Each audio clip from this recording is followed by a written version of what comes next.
அதாவது அவருடைய நம்முடைய சுயநீதி அது ஒன்றுமல்ல. கவனியங்கள், தேவ நீதி நம்முடைய சுயநீதியை விளக்கும். 40ஆம் அதிகாரம் 6ஆம் வசனம் கவனமாய் கேளுங்கள், உங்களுக்கு புரியும். 40:6. அப்பொழுது கர்த்தர் பெருங்காற்றிலிருந்து யோபுவுக்கு உத்தரவருளினார், இப்போது புருஷனைப் போல நீ அரை கட்டிக்கொள், நான் உன்னை கேட்பேன், நீ எனக்கு உத்தரவு சொல். அடுத்த வசனம், நீ என் நியாயத்தை அவமாக்குவாயோ, நீ உன்னை நீதிமானாக்கி கொள்ளும்படி உன்மேல் குற்றம் சுமத்துவாயோ. திரும்ப சொல்லுகிறேன், நீ உன்னை நீதிமானாக்கும்படியாய். இன்றைக்கி பல நேரங்களில் நாம் நம்முடைய சுயநீதி அதிகமாக விளக்குகிறோம்.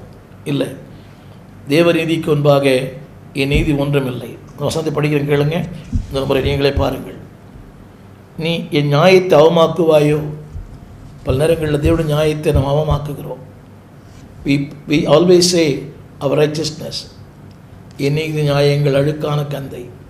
அவர் சொல்லுகிறார், உன்னை நீதிமானாக்கி கொள்ளும்படி என்மேல் குற்றம் சுமத்துவாயோ. நிறைய நேரங்களில் we complaining God, அது அவர் மேல் குற்றம் சுமத்துகிறோம். அவர் அப்படி, இவர் இப்படி, எனக்கு தெரியும், அப்போவே தெரியும் எல்லாம் நடக்கும்னு. அந்த வசனத்தில் படிக்கிறேன், உன்னை நீதிமானாக்கி கொள்ளும்படி என்மேல் குற்றம் சுமத்துவாயோ. ஆங்கிலத்தில் இப்படி சொல்லுவாங்க, கான்ஃபிடன்ட்.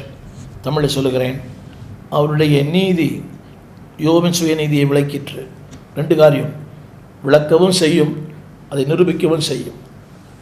4வது குறிப்பு, தேவனுடைய ராஜரீகம். 41:1 5 கூட சொல்லுங்க, நிறைய போட்டிருக்குது.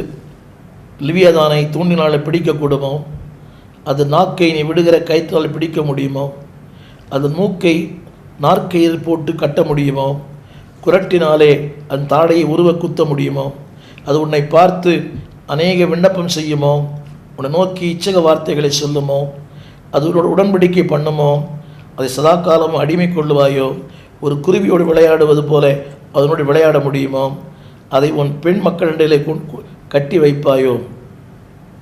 யோசித்து பாருங்கள், ஒரு மிகப்பெரிய அதை சொல்லும்போது சொல்லுகிறார், கவனிங்கள். அதாவது நீ அவருடைய ராஜரீகத்தையும் அவருடைய ஆளுமை தேவன் சொல்லுகிறார், காட் சாவர்னிட்டி. என சொல்ல வந்த 2 வார்த்தை. அன்பான கர்த்தருப்பிள்ளையே, இங்கே ஒரு பக்தர் இப்படி சொல்லுகிறார், D.L. Modi, the more you grow in grace, the more the me is in your own eyes. தமிழில் சொல்லுகிறேன், நீ எவ்வளோ அதிகமாக கிருபையில் வளர்கிறாயோ அந்த அளவுக்கு உன் பார்வை அற்பமாக இருப்பாய். அழைச்சி சொல்ல விரும்புகிறேன், நீ எவ்வளோ அதிகமாக கிருபையில் வளர்கிறாயோ அந்த அளவுக்கு உன் பார்வையிலே எளிமையாக இருப்பாய், அற்பமாக இருப்பாய். இன்னைக்கு கிருபையில் வளர்ந்தேன்னு சொல்கிறவங்களுக்கு பெருமை இருக்குது.